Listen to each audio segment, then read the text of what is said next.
झी24 तास एक पाऊल पुढे। 5 महत्वाचे आक्षेप आहेत। ते आक्षेप मगाशी मी सांगितले, आता पुन्हा चटकन सांगतो की ज्यांना एलबीटी भरायचा नाही त्यांनी नोंदणी कशा करता करायची, त्याहीपेक्षा सुद्धा वॅट मध्येच 1% वाढवून हा प्रश्न सुटणार नाही का? मुळात राजेश क्षीरसागरांनी वॅट आल्यानंतर एलबीटी असावंच का, हाही एक मुद्दा उपस्थित केलेला आहे। तर चूक एक करतो तर शिक्षा दुसऱ्याला का, अशा प्रकारचा एक प्रश्न सूर्यकांत पाठक यांनी उपस्थित केलेला आहे। तर राजेंद्र आंगले यांनी अशा प्रकारचा प्रश्न विचारला आहे। तर माझ्याकडून सचिन सावंत तुम्हाला प्रश्न आहे की ज्या ठिकाणी वॅट लागू, ज्या ठिकाणी आतापर्यंत अशा प्रकारचा एलबीटी टॅक्स लागू होता त्या 5 महानगरपालिकांमध्ये ड वर्गातल्या हा प्रयोग फसलेला आहे।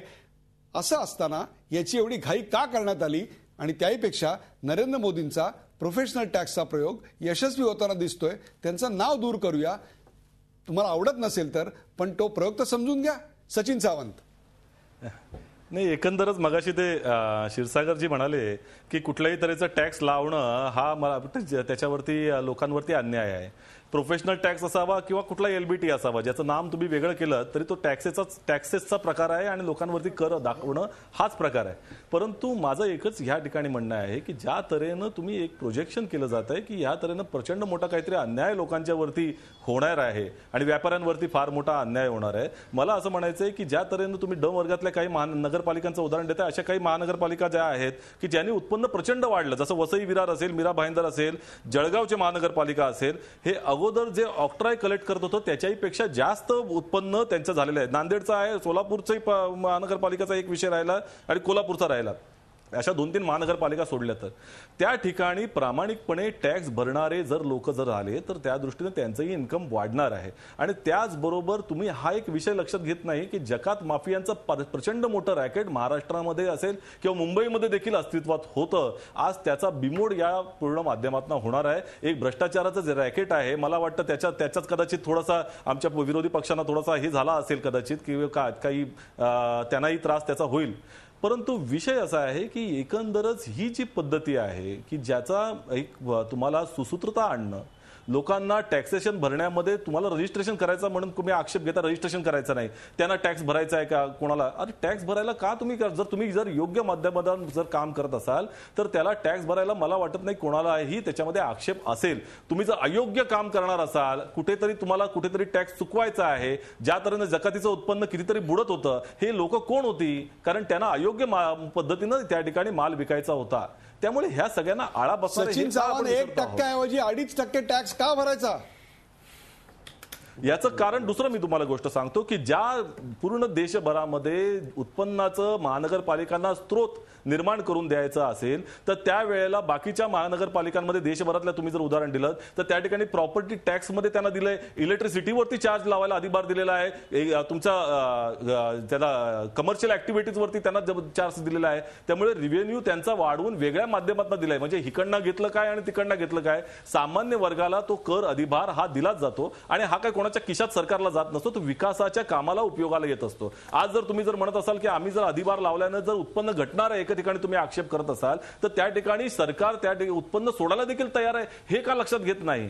त्यामुळे एकंदरच मला असं वाटतं हे मिस इंटरप्रिटेशन आहे। या ठिकाणी एक चांगली पद्धत, योग्य आधुनिक काळाला सुसंगत आधुनिक काळाची पद्धत आलेली आहे। आपण शेवटचा आक्षेप नोंदवतोय सूर्यकांत पाठक यांच्याकडनं। पाठक, तुमचा शेवटचा आक्षेप नोंदवा, मग या कार्यक्रमाच्या शेवटाकडे मी जाणार आहे।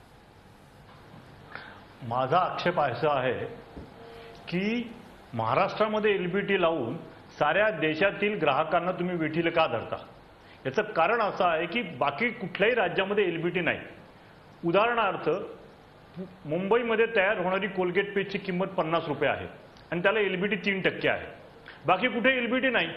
कोलगेट कंपनी जेव्हा त्याची MRP किंमत ठरवते तेव्हा निरनिराळ्या ठिकाणच्या असलेल्या सर्व टॅक्सेसचा विचार करते, तेव्हा महाराष्ट्राचा एलबीटीचा विचार करून त्याच्यावरती जी किंमत ठरवली जाते। पण बाकीच्या राज्यात कुठे एलबीटी नाही, पण इथे एलबीटी असल्यामुळे किंमत मात्र जास्ती ठरवली जाते 3 रुपये का जे 3% धरून, म्हणजे 50 रुपयाला 1.5 रुपये धरून, आणि बाकीच्या राज्यांना ती किंमत विनाकारण भरावी लागते ज्या ठिकाणी एलबीटी नसताना। म्हणजे या ठिकाणी एलबीटी आहे, बाकीच्या ठिकाणी एलबीटी नाही, पण ज्या ठिकाणी एलबीटी नाही अशा ग्राहकांना देखील ती इनडायरेक्टली किंमत वसूल करावी लागते।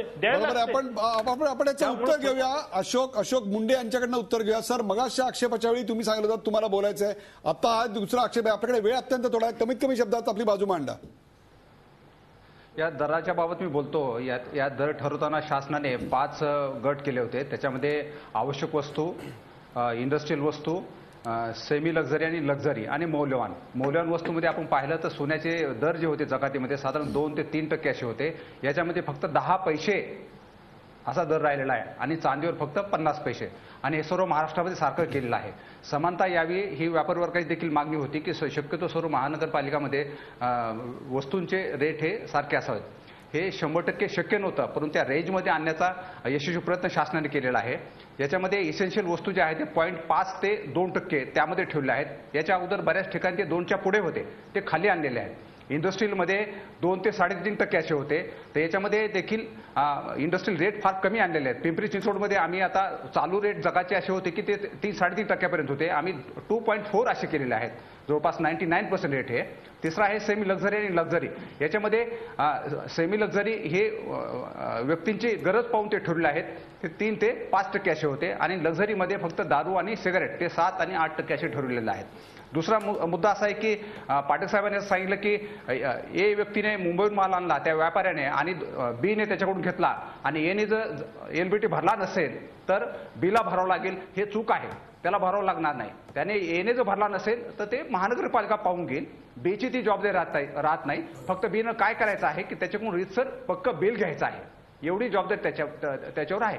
बिल तर हे देणं हे बंधनकारक आहे, घेणं हे देखील बंधनकारक आहे. दुसरा असा इश्यू आहे की नोंदीमध्ये कसं आहे की नोंदणी करण्याच्या अटी ह्या पात्रतेच्या अटी निश्चित केलेल्या आहेत. या नोंदणीमध्ये करयोग्य माल, लोकलच्या बाबत करयोग्य माल जो आहे ज्याच्यावर ए सूचीमध्ये ज्या वस्तू असतील त्याची उलाढाली केलेली आहे. ही फक्त नोंदणीसाठी आहे. नोंदणी का कंपल्सरी केली असं यांचं म्हणणं आहे. याच्यामध्ये फक्त कुणीतरी लोकल माल मी खरेदी केला असं सांगायला वाव राहू नये. म्हणजे इथे एलबीडी चोरण्यासाठी शक्यतो लूपहोल राहणार नाही याची अशोक मुंडे कार्यक्रमाची वेळ संपत आली. अत्यंत थोडा वेळ आहे. अत्यंत थोडक्यात तुमचं शेवटचं म्हणणं मांडा. मला या ठिकाणी आपल्या माध्यमातून माननीय सचिनजींना एक गोष्ट सांगायची आहे की मी कर भरणार नाही किंवा व्यापाऱ्यांनी कर भरणार नाही याला आम्ही त्यांना समर्थन करत नाही.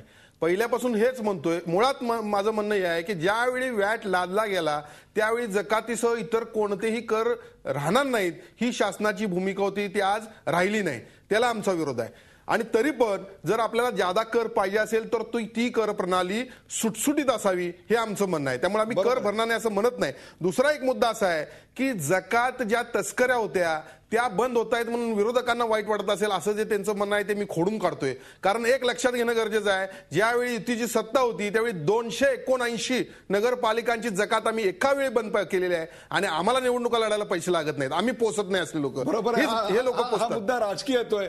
राजेंद्र आंगडे, आपण राजकीय चर्चा करूया नको. सचिन सावंत यांना ती करायला अत्यंत आवडेल पण त्यांना मी ती संधी आता तरी देणार, आज तरी देणार नाही. मी उत्तर दिलं. राजेंद्र आंगडे, तुम्ही एका संघटनेचे उपाध्यक्षही आहात. आता नाही होतो. मला तुम्ही सांगा या विषयावरचं शेवटचं भाष्य तुम्ही काय सांगाल व्यापाऱ्यांना, सरकारला आणि त्यापेक्षा सुद्धा ग्राहकांना? एलबीटी हा सेसचा मॉडिफाईड प्रकार आहे. आम्ही सेस सरळ सकट 1% भरायचो. आता तो 1% 2.5% झालाय आणि एक सूची त्यांनी काढली आहे. सेल टॅक्सचं नोटिफिकेशन 234/105 1 सप्टेंबर 2006. त्याच्यानंतर बराच त्याच्यात चेंजेस झालेले आहेत. त्याच्यामध्ये जर तो इन्क्लूड नसेल तुमचे आयटम, इंडस्ट्रियल कन्झ्युमर आयटम, तर तुम्हाला 4.5% एलबीटी लागणार. म्हणजे 1%वरनं 4.5%वर तुम्ही पोहोचताय. 440 कोटी नवी मुंबईला मिळत आहेत. आता ते जर त्यांनी एकाचे 2.5% केले तर 1000 कोटी होतील. 1000 कोटी नवी मुंबई महानगरपालिका गोळा करून इंडस्ट्रियल एरियामध्ये फारसा काही त्याच्यामध्ये त्याचा खर्च दाखवत नाही आणि करतही नाही.